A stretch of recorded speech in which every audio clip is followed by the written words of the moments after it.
কোর্টে গিয়ে অর্জুন অবশেষে অমরের কাছে ক্ষমা চেয়ে তাকে জড়িয়ে ধরল এবং ডিভোর্স পেপার ছেড়ে দুর্গাদেবী বলল, তুই ভালো কাজ করছিস খোকা। বন্ধুরা, যখন সত্যমামা বলে, তুমি এত কাঁদছো কেন অমর? যাওয়ার হয়ে গেছে, আমার লক্ষ্মী মেয়েটি এবার চোখের জল মোছো, এত ভাবলে হবে?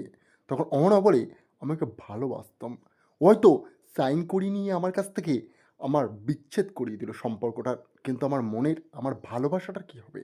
তখন সত্যমা বলে, কেউ কেউ পাগল থাকে অমন বোঝে না, তোমার চোখে যে ভালোবাসাটা আমি দেখতে পাচ্ছি সেটা অর্জুন অনুভব করতে পারেনি, তাই সেই বোকামি কাজটা করেছে।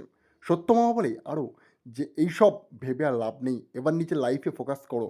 তুমি পরীক্ষায় দাঁড়াবে বললে না? তখন ওরা বলে, হ্যাঁ, ওটাই আমার স্বপ্ন, আর কিচ্ছু নেই, সব ভেঙে গেছে। তারপরেই রাত বলে দেখা হয়, অর্জুন ও তার মা কথা বলে। অর্জুন বলে, আমি সব ত্যাগ করে দিয়ে এসেছি, ডিভোর্স পেপারে সিগনেচার করে দিয়েছ অহনা, এবার সম্পর্কটা শেষ। পেছন থেকেই তার বৌদিদি এসে বলে, কি বলছো কি তুমি? এত শীঘ্র ওকে ভুলে যেতে পারে? তুমি কি কোনোদিন ওকে ভালোবেসেছিলে? অর্জুন, তুমি কিন্তু দোষ কম করোনি। আমরা দেখেছি না, তুমি ওই মেয়েটিকে নিয়ে একবার সিনেমা হলে গিয়েছিলে, জীবনেতে একটিবার ওকে নিয়ে ঘুরতে গিয়েছিলে, তারপরেও আমাদের শাশুড়ি মা কম সিন ক্রিয়েট করেছিল। অর্জুন, ওই মেয়েটি এখনকার, আমরা আগেকার পুরনো লোক, কিন্তু ও যে এখনকার মডার্ন মেয়ে, তাই ওকে বুঝতে হবে তোমার। তুমি সেই চেষ্টাটা কোনোদিনও করোনি। তখনই মঞ্জুরি বলে, হ্যাঁ অর্জুন, তোমার দোষটা কম নেই, তুমি নিজের দোষটা ঢাকার চেষ্টা করছো আর সর্বক্ষণ অহনা অহনা বলে তাকে দোষারোপ করছো। তখনই দুর্গাদেবী বলে, চুপ করো, আমার ছেলেকে এভাবে তোমরা কথা শোনাতে পারো না। আমি একটি মেয়ে দেখেছি, তার সাথেই খুব শীঘ্র ওর বিবাহ সম্পন্ন করব। তোমরা থাকতে চাইলে থাকবে, না হলে সবটা দেখতে থাকবে, কিচ্ছু আটকাতে পারবে না। তখনই মঞ্জুরি বলে, আমি এ বিয়ে হতেও দেবো না, আমি বাড়িতে সবার সামনে বলে দেবো সবটা। তখন দুর্গাদেবী বলে, সেই চেষ্টা তুমি করার আগেই আমি মেয়েকে সব জানিয়ে তারপর কাঁচা কাজটা করব, এমন বোকামি আমি নয়। তারপরেই দেখা হবে। অর্জুনের সামনে সব ঝড় চলতে থাকে, আর এদিকে অহনাকে কথা শোনানোর জন্য তার নিজের মা সেখানে উপস্থিত হয় আর বলে, তুমি কতটা বোকা মানুষ, তুমি এই সব কিছু করছো? তুমি ওই সত্যমামার কথা শুনে আমার বাড়ি ত্যাগ করলে, তারপরে এখানে এসে তুমি সংসারটা ত্যাগ করছো, এটা তোমার ভুল নয়? তখন অহনা বলে, মা, আমি কিভাবে বাড়িতে থাকতাম, যেখানে তোমার জামাই আমাকে বলছে সে আর থাকতে চায় না আমার সাথে, সংসার করতে চায় না? এই সব কিছুর পরে একটা মেয়ে কি পারে? তখন অহনার মা বলে, হ্যাঁ, থাকতে হবে, আমি তোকে অনেক কষ্ট করে বিবাহ দিয়েছি, তাহলে তোকে তো লড়তে হবে, এত শীঘ্র তুই হেরে যাবি কী করে? অহনা বলে, আমি লড়বো কার ভরসায়, সেই তো নেই।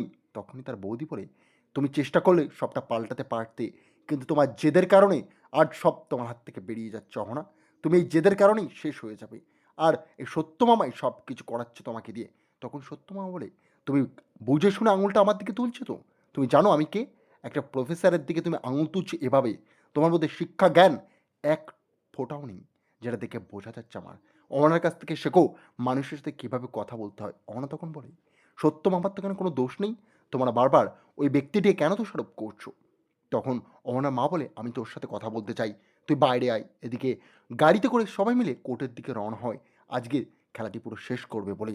তখন অর্জুন বলে মনে মনে, যেটা কি হচ্ছে কি, আমি ওকে ভোলাতে পারছি না কেন, বারবার চেষ্টা করছি ওকে দূরে সরিয়ে দেওয়ার, কিন্তু ওই অহনা আমার মাথায় যেমন একটা ভাইরাসের মতো এফেক্ট করে দিয়েছে, বারবার ওর কথা মাথায় চলছে আমার, কিচ্ছুটি বুঝতে পারছি না। তখনই দুর্গাদেবী বলে, কিরে খোকা, তুই কি ভাবছিস? অমন অবাক হয়ে তাকিয়ে আছিস? সে বলে, আমার পুরনো সমস্ত কথা মা মনে পড়ে যাচ্ছে, কেন জানি না সব স্মৃতি আবার উচ্চারণ হচ্ছে। এদিকে সত্যদাদা ও অহনা বাড়ির থেকে বের হয় কোর্টের দিকে রওনা দেবে বলে। তখনই অহনা বলে, আমাকে ক্ষমা করবে, আমার মা বাবা সবসময় তোমাকে দোষারোপ করলো, বাবা তো নেই, তাই মা এইসব যা বলেছে সেইগুলোর জন্য আমি তোমার কাছে ক্ষমা চাইছি। অহনারকে তখন সত্যমা বলে, তুই তো আমার মেয়ে রে, মেয়ে কোনোদিন বাবার কাছে ক্ষমা চাই? যা হওয়ার ভুলে গেছি আমি, কিচ্ছু মনে নেই আমার। তারপরেই সবাই মিলে একসাথে কোর্টে উপস্থিত হয়। সেখানে অহনা অর্জুনের চোখের দিকে তাকিয়ে সব কথা কেমন যেন ভুলে যায়। সে ভাবছিল তার কাছ থেকে ডিভোর্স নেবে, কিন্তু সেই স্বপ্ন আর সম্পূর্ণ হলো না। সঙ্গে সঙ্গে অর্জুন বলে, আমি তোমার কথা ভুলতে পারছি না, আমাকে ক্ষমা করো, আমি যা ভুল করেছি সব কিছু আমি মাফ করে নিচ্ছি। আজ আমি তোমার কাছে এসে বলছি, তুমি সঠিক ছিলে অহনা, আমি ভুল করেছি। তখনই অহনাকে জড়িয়ে ধরে অর্জুন, তাদের মধ্যে ভালোবাসাটা আবারও জেগে ওঠে। তখনই অর্জুনের সামনে দাঁড়িয়ে বলে, মা, যে কি হচ্ছেটা কি? তখন দুর্গাদেবী বলে, তোদের মিল হয়ে গেছে, এটাই অনেক, এই ডিভোর্স তোদেরকে আলাদা করতে পারবে না এবং সে কাগজটি ছিঁড়ে টুকরো, টুকরো